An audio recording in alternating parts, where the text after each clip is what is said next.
I found out my wife was having a months-long secret emotional affair with a cop from her past, just from checking her phone bill. Then, everything unraveled, ending in her threatening her own life and our marriage on the brink. Should I ever trust her again, or are we both just pretending things will work out? My name is Greg, 35M, and I've been married to my wife, Julia, 34F, for 6 years, together for 8. Just a week ago, my world flipped upside down when I discovered that she'd been having an emotional affair with a police officer she'd known since high school. I'm looking for advice because I just can't figure out what to do next. There's so much I'm still questioning. Let me walk you through the whole thing, from how I found out right up to where we are now. It all started because I got a new debit card and forgot to update our info with our cellular provider. As I was fixing it, I just sort of got this urge to check Julia's phone call log, because lately she'd been off, kind of emotionally distant, texting late at night, but I didn't want to be the jealous husband snooping through her phone. Still, I thought maybe the call logs could tell me if anything really was wrong. There was one number that stuck out. She'd spent more minutes talking to that number than every other number combined. And I saw she was calling this person late at night or really early in the morning, always while she was away visiting her parents. During her workdays, she'd call him for hours at a time. I did a reverse number search. Turns out, it belonged to Nathan, 35M. This guy she'd known forever from high school, a cop for the city. I confronted Julia about it, and at first she just said Nathan was an old friend who was going through a rough patch in his job and needed someone to talk to. She's always respected cops, almost went to the academy herself, so I could sort of see it. But when I asked if she felt like they'd ever crossed a boundary, she flat out said no, then changed her story a bit. I pushed her, told her I could handle the full truth, but I needed her not to leave things out or try to downplay it, or I'd never trust her. So, we started this process where every time she told the story, it would change. First, it was just, he's a friend who needed support. Then it was, we flirted a little. Later, it turned into, yeah, we sent flirty texts and even said I love you over messages and talked about fantasies. She sent him semi-revealing photos, nothing nude, but easily past what's okay in a marriage. They even had talks about her leaving me and moving in with him. She kept repeating it never got physical. No sex, just one time he brought her coffee at work, and another time they met at a gas station. Every time she admitted something, it was always minimized, just a mistake that got out of hand. She deleted all their texts. She tried to get them back, but claimed they hadn't been backed up to iCloud. As proof, she's now writing out a detailed timeline of what happened, but that's all I have to go on. When I asked her straight up, "Do you love this guy?" she said no, claiming the whole thing was escapism because she felt I was emotionally unavailable, that I just sat on the computer or watched TV instead of spending time with her.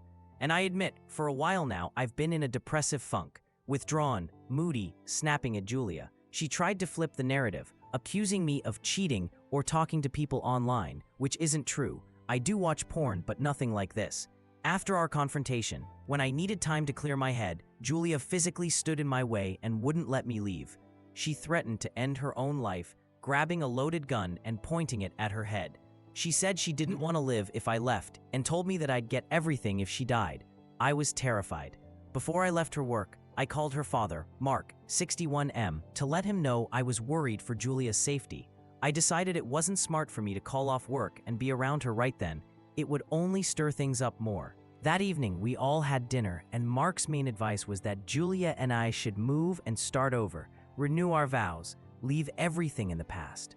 But after he left, Julia wrote a bunch of notes to me and her family, admitting it was her fault and never mentioning details, just talking about how she needed to feel loved and beautiful, and I wasn't providing that. She wanted to feel listened to and validated.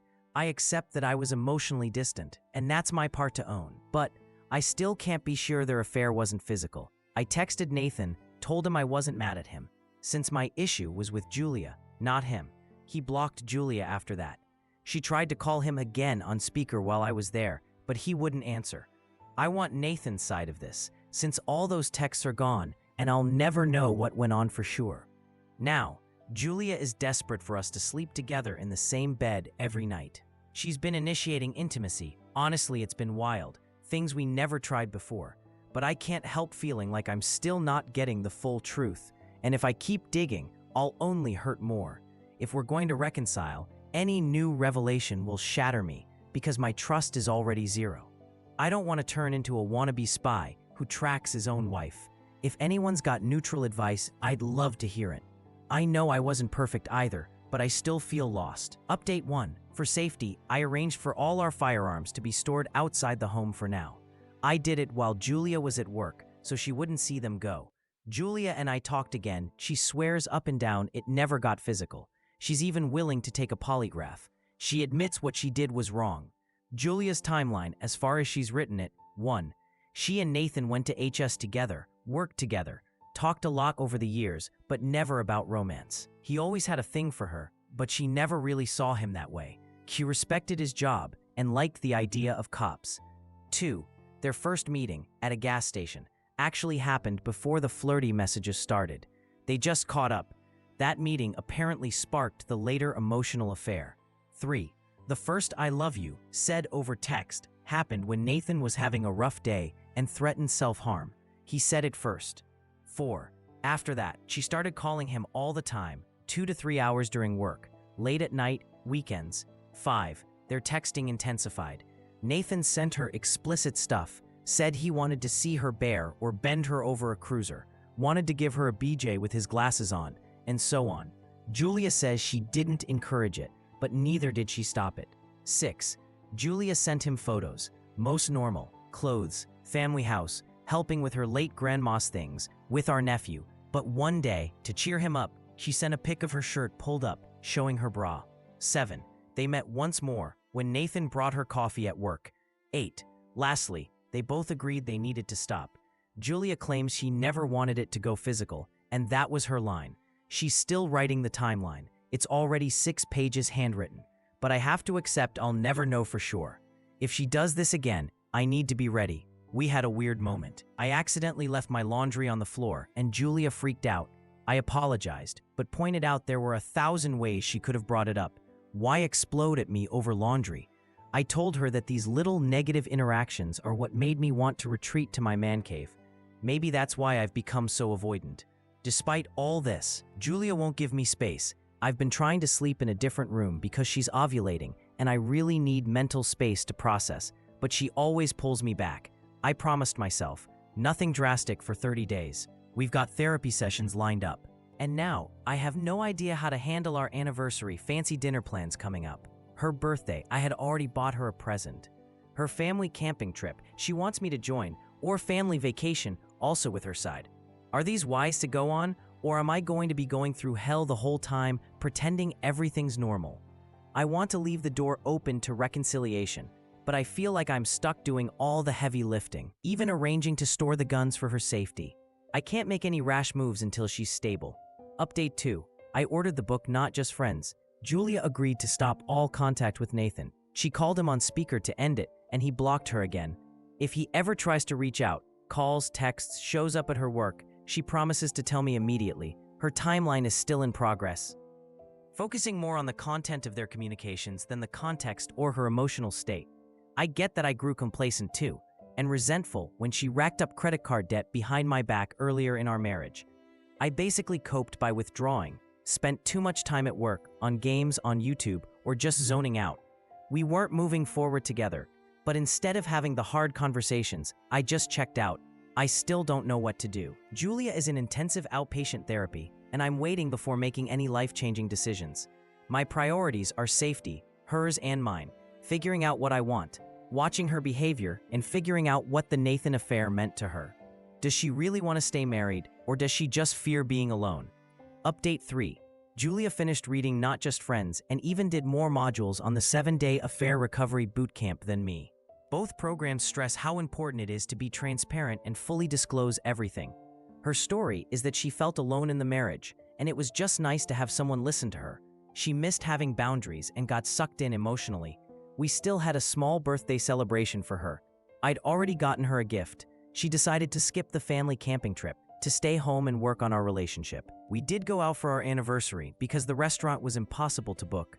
Julia suggested buying new lingerie at Victoria's Secret, letting me pick it out, but I said no. The whole night was bittersweet. I'm conflicted. Part of me loves her and wants to work things out. Part of me wonders if she's truly making an effort to rebuild trust. She sometimes hesitates to show me her phone, and I get paranoid that maybe she's still talking to Nathan. I once checked her Instagram. She was still following him and reached out without telling me. He didn't reply, or so it seems, but who knows? Would he even tell me the truth if he did respond? Sometimes I want to leave and get divorced. I feel unattractive to Julia, and I don't want a marriage where this happens twice. She swears it won't, but I still feel like there are details she's hiding. Is it normal for betrayed spouses to feel wishy-washy?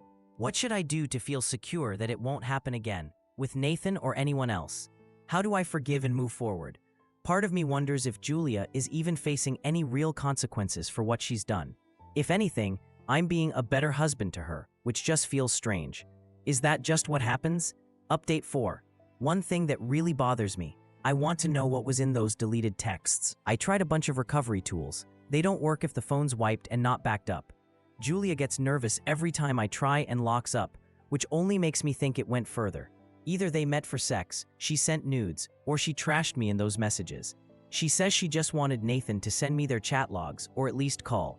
But I talked to her about that already and even texted Nathan myself. He ignored me. Julia is in therapy and starting medication now. During fights, I say I need space, but Julia is a physical touch person. She'll hug me, kiss me, rub my back while I try to cool off. She asks what she can do to help, so at least she's aware of the pain she's caused. I'm trying to work on myself. Individual counseling, marriage counseling. We went ahead with the family vacation, and even though I felt like a fool, here I am, just weeks after my wife's been sexting another guy, on vacation pretending things are okay. We had some genuinely good moments. Other days I felt so sick inside I wanted to just leave mid-trip. We have open phones and computers now. She even installed Life 360 so we can track each other's locations. But I'm not naive. If Julia wanted to cheat again, she could find a way. We're reconnecting somewhat, still sleeping together, and the intimacy is crazy high. Sometimes it feels manipulative, like I'm being placated so I'll shut up about everything else. Other times it feels real. We're planning date nights, and sometimes I feel that old magic, but other times I'm constantly waiting for the roof to cave in. Why did Julia do this? Is she still hiding something major? Our conversations are getting less explosive and more real. I told her I never got time to process what happened because she never let me have space. She said if I leave, she'll get the guns back and that there's no life for me without you. She's been consistent with therapy and medication for about 6 weeks, but I need to find out if this is real healing or just a new form of control. On vacation, I took some me time, went hiking, cleared my head. I'm focusing on work more, getting back to hobbies, trying to keep busy.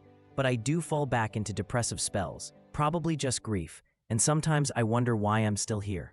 I wish Julia would take more initiative in healing our marriage. She reads books, but mostly just wants to spend all of her time with me. Is she really afraid to be alone? I do not trust her, not completely. I do still love her, but sometimes date nights feel half-hearted, and I wonder if I'll ever feel safe. I want to give it my best shot, but maybe my heart just hasn't caught up yet. I own my mistakes, and at least I know that if I walk away, it won't be because I didn't try. One last thing. Julia said she didn't like me posting our story on Reddit. Maybe it isn't healthy, but honestly, I've gotten so much advice here. At least I'm not alone. Update 5. For now, things are okay. We've done roughly 10 sessions of couples therapy. It took cycling through 3 different therapists before we found one who didn't minimize the infidelity or blame me. We're going on dates, and I have complete access to her phone and location. Julia no longer tries to blame me for everything that happened. Now she just says she's sorry. One positive, through therapy, Julia realized her mother, Ellen, 61F, is narcissistic. Recognizing this helped Julia see how her desperate need for validation and constant approval came from growing up always having to please someone else. She realized she was looking outside our marriage for that validation when she stopped feeling it from me. That's my working theory. The truth is, no partner can possibly fill someone else's happiness. Julia's taking steps, reading books, trying to rewire those childhood insecurities. I'm proud of her for doing the work, but I can't lie. The mistrust lingers. I haven't healed. I'm just trying every day. That wraps up the whole story. Looking at Greg's story, it's clear that infidelity shakes the entire foundation of a marriage, even when both people take responsibility and try to heal. There are no easy answers. Getting to real trust and security can be an extremely slow, uncertain process, even with therapy and honest conversations. I've got a question for you. Would you have gone through all this effort to save the relationship? Or would the affair has been a deal breaker for you? Share your thoughts below.